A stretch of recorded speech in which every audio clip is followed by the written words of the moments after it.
जो अपने आप को पासवान कहता है और पासवान वो नहीं है, वो पंजाबनी ब्राह्मणी के गर्भ से पैदा हुआ है। वो दुधिनी के गर्भ से पैदा होगा वो पासवान होगा, पंजाबनी से गर्भ से पैदा हुआ पासवान नहीं हो सकता। उनसे पूछिए कि जौहरमल के बारे में आप क्या जानते हैं तो बोल ही नहीं आ सकते। एक लाइन भी अगर बोल देंगे तो हम राजनीति छोड़ देंगे। ऐसे देकर के गुंडे तत्व को उकसाया गया वह आदमी के द्वारा जो अपने कहता है कि मैं ही पासवान का नेता हूं और बिहार में कोई पासवान का नेता नहीं है। चिराग पासवान जी आ रहे हैं तब से ये घटना घटाई जा रही है, इसलिए कि उनका जो लोजपा पार्टी है वो असामाजिक तत्वों का गुंडों का गिरोह है। ये पासवान अगर होता तो पासवानों की बदनामी नहीं करवाता, लोगों को कह के जाता कि आप इस तरह नहीं कीजिए। जिस तरह से अगले बरस अपने चचा के साथ करवाया उसी तरह वो जानबूझ करके 4 बजे आए कि सम्राट के साथ ऐसा दुर्घटना करना है भाजपा के साथ। खैर, आप देख रहे हैं आराध्या न्यूज़ और मैं हूं निखिल। बीते कुछ दिनों पहले जौहरमल कार्यक्रम था मोकामा में, वहां पर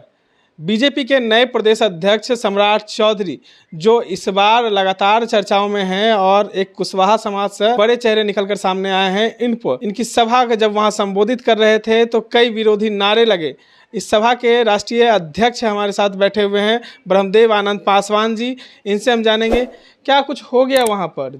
सम्राट चौधरी पहुंचे और उनके साथ ऐसा हंगामा। कुछ 2, 4, 5, 10 गुंडे तत्व असामाजिक तत्व थे जो नए नेता बने हैं और अपने आप को पासवान बोलते हैं। उनका 2 बजे टाइम था और इनका 4 बजे टाइम था, तो वो जानबूझ करके 4 बजे आए कि सम्राट के साथ ऐसा दुर्घटना करना है भाजपा के साथ। जो अपने आप को पासवान कहता है और पासवान वो नहीं है, वो पंजाबनी ब्राह्मणी के घर से पैदा हुआ है। कभी अपना चचा के खिलाफ बोलता है, कभी किसी पार्टी के खिलाफ बोलता है, उसको राजनीति भाषण देता है, जिसके चलते रोने से वहाँ के पब्लिक उसके समर्थन में आ जाता है।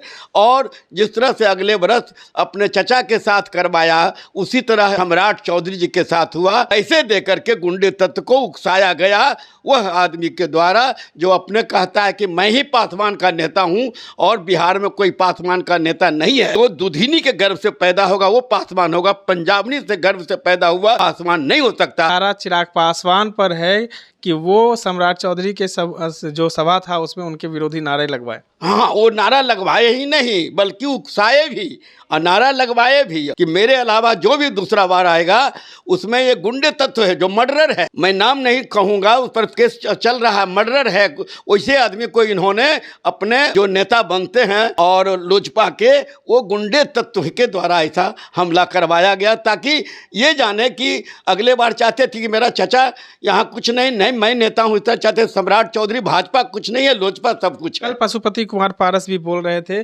कि ये जो घटना है उस पर उन्होंने निंदा जताया है। साथ ही साथ उन्होंने ये भी कहा कि एक बार जब वो भी गए थे तो उनके साथ भी ये घटना घटी थी। हाँ, उनके साथ भी घटना घटाया गया, सुनियोजित था, वो सारी व्यवस्था है। हम तो सबों को बुलाते हैं, जितने भी नेता हो, वहाँ गवर्नर को बुलाया हूँ, वो प्रधानमंत्री को बुलाया हूँ, जितने मुख्यमंत्री हैं गवर्नर सबको बुलाया हूँ। आज तक ऐसी घटना नहीं घटी है। चिराग पासवान जी आ रहे हैं तब से ये घटना घटाई जा रही है, इसलिए कि उनका जो लोजपा पार्टी है वो असामाजिक तत्वों का गुंडों का गिरोह है, असामाजिक तत्वों का गिरोह है। वो कोई राजनीतिक पार्टी नहीं है। अगर राजनीतिक पार्टी होती या सामाजिक पार्टी भी होता, कम से कम सामाजिक संस्था भी होता, तो अपने समाज को इस तरह से व्यवहार करना नहीं सिखाता। ये हमारी बदनामी हो रही है, पासवानों की बदनामी नहीं करवाता। ये पासवान अगर होता तो पासवानों की बदनामी नहीं करवाता, लोगों को कह के जाता कि आप इस तरह नहीं कीजिए। उनसे पूछिए कि जौहरमल के बारे में आप क्या जानते हैं तो बोल ही नहीं आ सकते। एक लाइन भी अगर बोल देंगे तो हम राजनीति छोड़ देंगे। तो आपने सुना कि किस तरीके से ब्रह्मदेव आनंद पासवान जी ने बता दिया कि जो सम्राट चौधरी के साथ हुआ है वो एक सुनियोजित तरीके से किया गया था और सीधा हमला उन्होंने चिराग पासवान पे किया है। चिराग पासवान के जो गुंडे हैं उनके द्वारा किया गया है। इस तमाम अपडेट्स के लिए बने रहे हमारे साथ। हमारे चैनल को सब्सक्राइब नहीं किया तो सब्सक्राइब कर ले, बेल आइकन को दबा ले।